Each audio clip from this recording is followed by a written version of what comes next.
Welcome to the tutorial for BIM Wizard, Part 5. If we want a quick and easy way to show all of our new systems, there are wall and ceiling Revit schedules available for download on the BIM Wizard landing page of the Knauf website.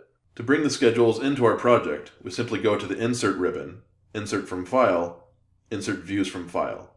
Then navigate to the download location and find the schedule RVT file.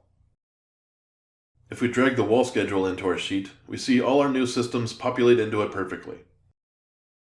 This gives us thumbnail images, system descriptions, ratings, wall dimensions, and so forth.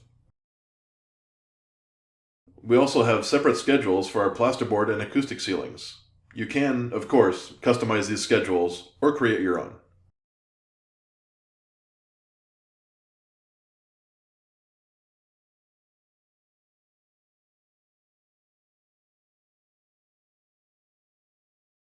Material takeoffs are quite easy to make in Revit. If we look at this simple one, we can see that adding the thickness of each material to its name has paid off for us here. We're getting separated quantities for linings of the same name but different thickness. Without that feature, these quantities of 13mm and 16mm firestop would be lumped together, and our contractor wouldn't know how much of each to order. We can see our framing, masonry, and insulation have also separated by type, giving us more detailed quantities than we could otherwise achieve with generically named materials.